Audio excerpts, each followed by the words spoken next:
ocasión conoceremos la biografía de una periodista y profesora española de primer nivel, Emilia Pardo Bazán, una mujer extraordinaria.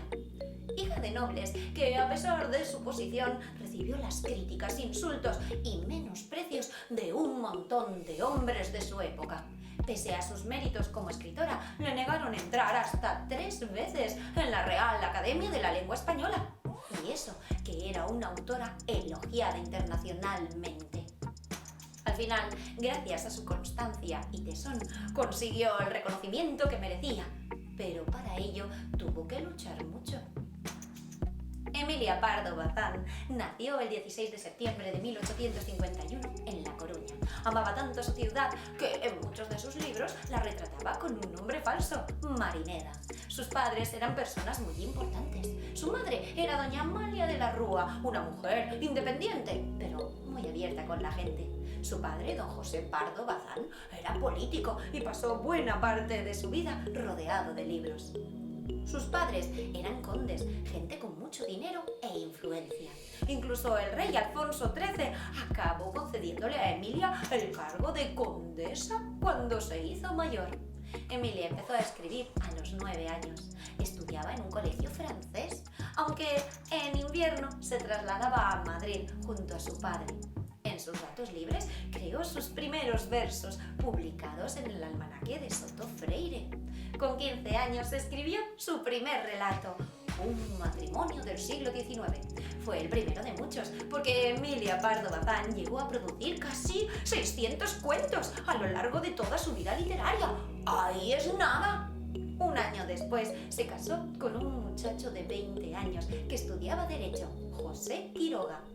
Durante un tiempo todos vivieron en Madrid, ya que el padre de Emilia fue nombrado diputado en las Cortes, disfrutando de la vida social y cultural de la capital. Durante la guerra carlista que azotó España, la familia se marchó a Francia. Después viajaron por toda Europa. Emilia aprovechó ese tiempo para leer y estudiar mucho y aprender las tendencias y las modas literarias que vivían fuera de España. Por eso se volvió tan inteligente. José y Emilia tuvieron al primero de sus 3 hijos, Jaime, y ese mismo año, 1876, participó en un concurso de literatura celebrado en Orense. Emilia compitió con otra gran escritora, Concepción Arenal, pero Emilia acabó llevándose el primer premio. Poco después, un escritor amigo de Emilia, Giner de los Ríos, publicó el primer libro de poemas de nuestra protagonista, Jaime. A Emilia nunca le apasionó escribir novelas. Aún así, en muy breve periodo de tiempo, terminó 3 libros, Pascual López, una biografía de un estudiante de medicina, un viaje de novios, en el que introducía sus experiencias en sus viajes por Europa, y San Francisco de Asís. Cuando concluyó ese último trabajo, Emilia estaba embarazada de su segunda hija, Carmen. Hasta ese momento, la literatura española había sido muy romántica. Una forma de escribir que destacaba todo lo bello, lo hermoso, lo llamativo de nuestra sociedad. Pero en Francia los escritores ponen de moda el naturalismo. El naturalismo no tiene nada que ver con el romanticismo, es justo lo contrario. Los jóvenes escritores franceses, como Émile Zola, empiezan a preguntarse por qué los libros debían transmitir historias repletas de pasajes románticos, cuando el mundo no lo era.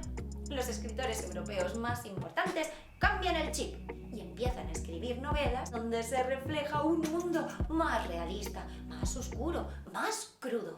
Si en la sociedad hay guerras, muerte y desigualdades, todo eso debe reflejarse en los libros. Aquella nueva tendencia literaria a muchos les escandaliza. Se resisten a renunciar a su mundo idealizado y maravilloso. Emilia Pardo Bazán, en cambio, es una de las primeras escritoras españolas que decide emplear el naturalismo en sus libros. Emilia empieza a publicar una serie de artículos que formarían parte del libro La cuestión palpitante. Son escritos con un sentido naturalista, real y crudo, como nunca antes se había leído en España. En dichos artículos se habla abiertamente de que la mujer debe tener los mismos derechos que los hombres, que el pensamiento pensamiento de la sociedad española es muy retrógrado y debe abrirse a las nuevas tendencias que llegan de Europa. Los hombres y las mujeres deberían tener las mismas oportunidades en todos los ámbitos: la cultura, la educación, los negocios. Emilia colabora en revistas y periódicos, algunos incluso los funda ella misma. Su mensaje está claro: lucha por el posicionamiento de las mujeres. Y no solo lo divulgaba en sus libros, sino que también lo proclamaba abiertamente en cada una de las conferencias y charlas que daba. Emilia se convierte de ese modo en una de las primeras feministas de nuestro país. Por supuesto, esos mensajes no son bien vistos por los dirigentes e intelectuales españoles. Tachan a Emilia de provocadora. El escándalo que rodea a nuestra protagonista es tal que incluso su marido le pide que deje de escribir. Pero Emilia se revela a la autoridad y continúa adelante con su lucha en pro de la igualdad. Aquello acaba provocando la ruptura de su matrimonio.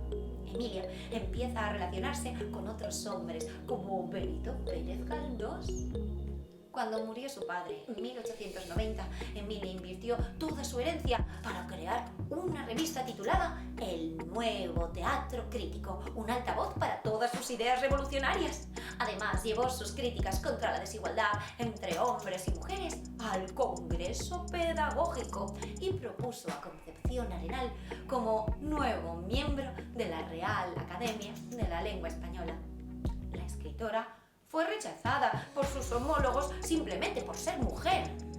En aquel tiempo, Emilia Pardo Bazán ya era toda una autoridad en la sociedad española. Algo polémica, pero muy apreciada por todos aquellos que querían pensar de una manera diferente a lo convencional.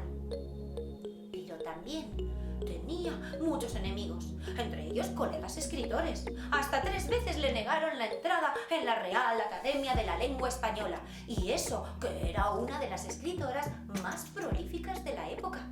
Escritores como Clarín y Galdós alababan sus textos, pero aquella sociedad española no estaba preparada para las ideas tan modernas de Emilia.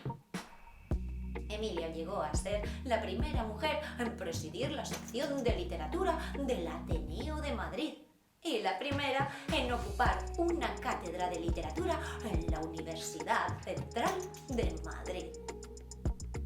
Fue una profesora excelente. Sus clases se llenaban de alumnos.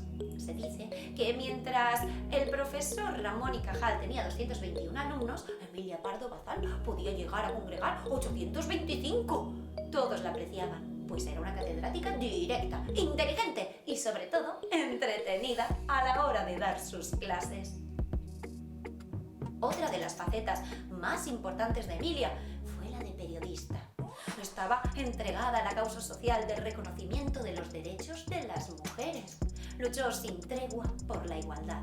No se sintió en ningún momento víctima del sistema. Al contrario, proclamaba sus pensamientos con la cabeza muy alta, de frente, sin encogerse ante los ataques de sus adversarios y reclamando un derecho de nacimiento que pensaba que era suyo y de sus semejantes: la igualdad. Emilia ejerció de periodista hasta el mismo día de su muerte, el 12 de mayo de 1876. Falleció a causa de una complicación en una diabetes que padecía. Tras su muerte, toda España hablaba de ella, reconociéndola como una de las escritoras más valientes y prestigiosas de su época. Fue enterrada en la iglesia de la Concepción de Madrid. La condesa Emilia Pardo Bazán escribió uno de los libros más importantes del feminismo, La cuestión palpitante. Desafió a muchísimos escritores y a otros tantos hombres por llevar un mensaje de igualdad por todos los rincones de España. Y aunque muchos trataron de desprestigiarla o le negaron derechos que a otros autores más mediocres sí que se les concedieron, ella nunca bajó la cabeza y continuó defendiendo y difundiendo un mensaje feminista en una época en la que dichos discursos estaban mal vistos. Al final, no importa el origen de los revolucionarios, ricos o pobres, nobles o plebeyos. Lo verdaderamente importante en la vida es la convicción en el mensaje mensaje, lo mucho que creas en aquello por lo que luchas. Y Emilia Pardo Bazán fue una revolucionaria imparable hasta el día de su muerte.